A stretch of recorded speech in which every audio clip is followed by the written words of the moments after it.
दोस्तों, स्वागत है आपका मेरे YouTube चैनल इंग्लिश बाबू पर। और आज मैं फिर हाजिर हूँ आपके साथ एक नई स्टोरी लेकर। और दोस्तों, आज की जो स्टोरी है बहुत ही इंटरेस्टिंग स्टोरी है, बहुत ही मज़ेदार कहानी है, सुनकर आपको बहुत मज़ा आएगा। उसके अलावा इस स्टोरी में आपको कई सारे नए इंग्लिश के वर्ड मीनिंग सीखने को मिलेंगे, उनकी करेक्ट प्रोनाउंसिएशन के बारे में पता चलेगा। और जो इसका ग्रामर का पार्ट है उसे बिल्कुल डिटेल में कवर करेंगे, तो एक एक स्ट्रक्चर को आप आसानी से सीख पाएंगे। तो चलिए दोस्तों, आज की इस कहानी को हम शुरू करते हैं और सबसे पहले कहानी का टाइटल देखते हैं। कहानी का टाइटल है द डायमंड। डायमंड मतलब हीरा। तो दोस्तों, ये आज की इस कहानी का टाइटल है, शीर्षक है। और अब मैं इसे पढ़ना शुरू करता हूँ। आपसे रिक्वेस्ट है आप इसे पूरे ध्यान से सुने। यदि आपको कोई नया वर्ड या फिर ग्रामर का नया स्ट्रक्चर मिले, आप उसे नोट भी ज़रूर करें। तो चलिए इसको शुरू करते हैं। One day Kishan Lal went to the city. क्या मतलब हुआ दोस्तों? आज की ये जो हमारी कहानी है ये पास्ट इंडेफिनिट में है। और जब हम पास्ट इंडेफिनिट में कोई भी अफर्मेटिव का वाक्य बनाते हैं तो वहाँ वर्ब की सेकंड फॉर्म का प्रयोग किया जाता है। और ये पास्ट इंडेफिनिट का अफर्मेटिव सेंटेंस है। और ये गो की सेकंड फॉर्म है वेंट। क्या मतलब हुआ? वन डे, एक दिन, Kishan Lal went to the city, मतलब किशन लाल शहर गया। इन आ ज्वेलरी शॉप्स विंडो। क्या मतलब हुआ? और दोस्तों, यहाँ शॉप के बाद एपेस्ट्रॉफी एस का प्रयोग किया गया है, जिसका मतलब होता है का, के, की। तो क्या मतलब हुआ? इन आ ज्वेलरी शॉप्स विंडो, मतलब कि एक ज्वेलरी शॉप, मतलब कि जो ज्वेलरी शॉप मतलब एक सुनार की दुकान पे कह सकते हैं, आभूषणों की दुकान की खिड़की पर, विंडो पर, ही सॉ, उसने देखा, अ डायमंड, उसने एक डायमंड मतलब उसने एक हीरा देखा। और दोस्तों, ये जो हमारा वाक्य है ही सो अ डायमंड, ये भी पास्ट इंडेफिनिट का अफर्मेटिव वाक्य है और ये सी की सेकंड फॉर्म है। तो इस पूरी लाइन का क्या मतलब हुआ? इन अ ज्वेलरी शॉप्स विंडो, मतलब कि एक सुनार की कैसा आभूषणों की दुकान की जो विंडो थी, खिड़की थी, ही सो अ डायमंड, उसने वहाँ एक डायमंड, एक हीरा देखा। चलिए आगे देखिए। He went inside the shop, और ये गो की सेकंड फॉर्म है। He went inside the shop, वह दुकान के अंदर गया।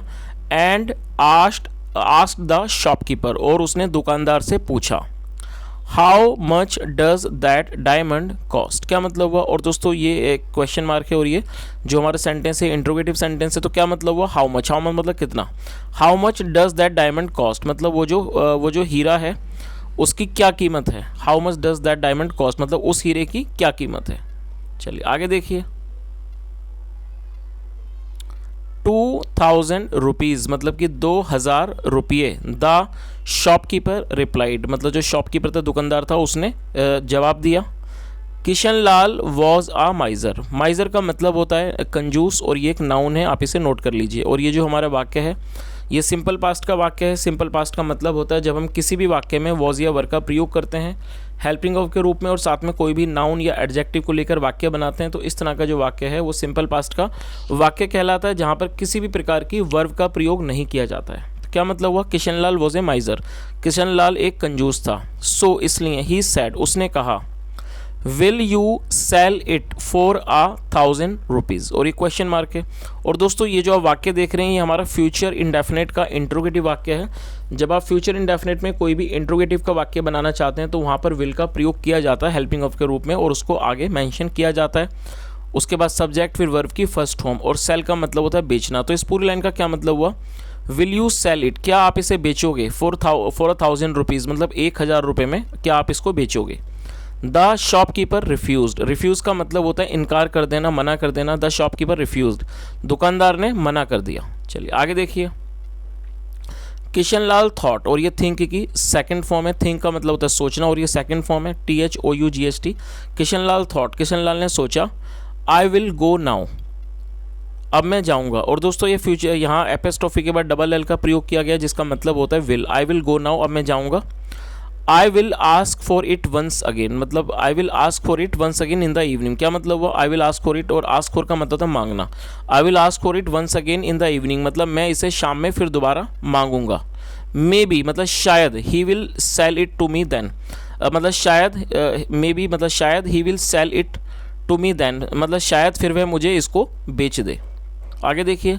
सो इसलिए, इन द इवनिंग मतलब शाम को, he went back to the shopkeeper, और ये गो बैक की सेकंड फॉर्म है, वेंट बैक मतलब वापस गया, तो क्या मतलब हुआ सो, इसलिए इन द इवनिंग शाम को he went back to the shopkeeper मतलब वह दुकानदार के पास वापस गया, एंड सैड और कहा, will you give me the diamond for 1,000 rupees. क्या मतलब हुआ, और ये भी क्वेश्चन मार्क है।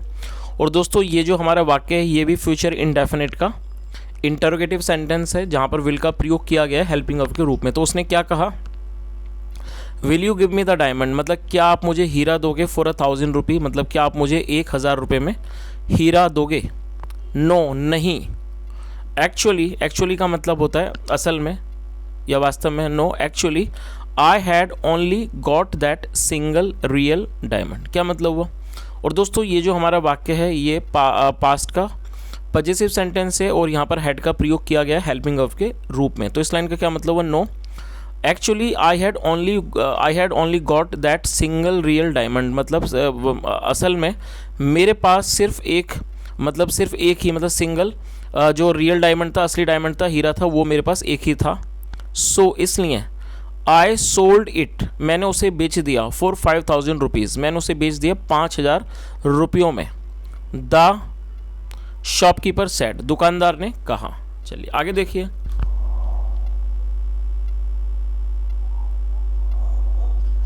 यू फूल का मतलब होता है मूर्ख या बेवकूफ़। तो क्या मतलब हुआ, यू फूल मतलब कि तुम बेवकूफ़। That diamond was worth 50,000 and you sold it for just 5,000 only. क्या मतलब हुआ, यू फूल मतलब कि तुम मूर्ख। That diamond was worth 50,000। और दोस्तों वर्थ को आप नोट कर सकते हैं, वर्थ का मतलब होता है किसी चीज़ की कीमत और ये एक नाउन है, आप इसे नोट कर लीजिए। वर्थ का मतलब होता है कीमत और ये एक नाउन है। तो क्या मतलब हुआ, दैट डायमंड वॉज वर्थ 50,000 मतलब कि वो जो डायमंड था, हीरा था, वो 50,000 रुपयों की कीमत का था। वॉज, और ये दोस्तों ये जो हमारा वाक्य है यहाँ वॉज का प्रयोग किया गया हेल्पिंग वर्ब के रूप में और ये हमारा पास्ट का सिंपल पास्ट का सेंटेंस है। तो क्या मतलब हुआ कि दैट डायमंड वॉज वर्थ 50,000 मतलब कि वो हीरा 50,000 रुपयों की कीमत का था। एंड यू सोल्ड इट, और ये सेल की सेकंड फॉर्म है, एंड यू सोल्ड इट, और तुमने उसे बेच दिया फॉर जस्ट 5,000 ओनली सिर्फ 5,000 रुपयों में। तो उसने क्या कहा दुकानदार से कि भाई वो जो हीरा था उसकी जो कीमत थी वो 50,000 रुपये थी और आपने उसे सिर्फ 5,000 रुपयों में बेच दिया। चलिए आगे देखिए। सर मतलब श्रीमान। वाई डिड नॉट, दोस्तों ये डिड नॉट डिडंट भी पढ़ सकते हैं और इसको डिड नॉट भी पढ़ सकते हैं। Why didn't you buy it for 2,000 in the morning, और ये क्वेश्चन मार्क है। तो इस लाइन का क्या मतलब हुआ। और दोस्तों ये जो आप वाक्य देख रहे हैं ये हमारा पास्ट इंडेफिनिट का इंट्रोगेटिव सेंटेंस है। जब आप पास्ट इंडेफिनिट में कोई भी इंट्रोगेटिव का वाक्य बनाना चाहते हैं तो वहाँ पर डिड का प्रयोग किया जाता है हेल्पिंग वर्ब के रूप में। और यदि उसके अंदर आप कोई इंट्रोगेटिव वर्ड का यूज़ करना चाहते हैं क्वेश्चन वाचक शब्द का, तो उसको पहले मेंशन किया जाता है। तो वाई का मतलब होता है क्यों।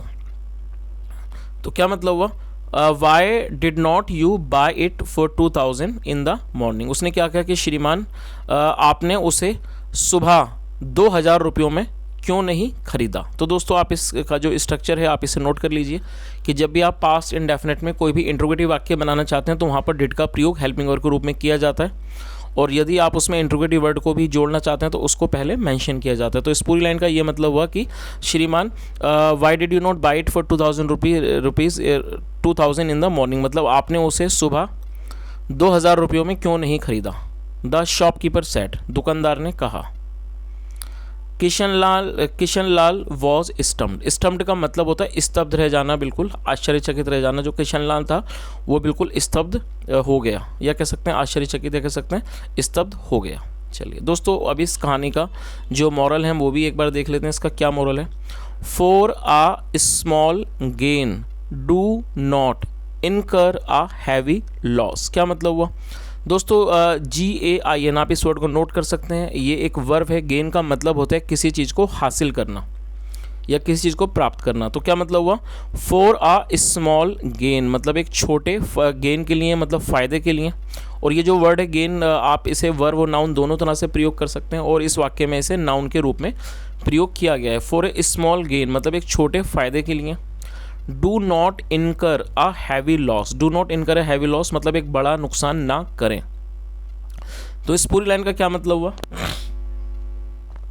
For a small gain do not इनकर अ हैवी लॉस मतलब एक छोटे से फायदे के लिए बड़ा नुकसान ना करें। तो दोस्तों ये इस कहानी का मॉरल है।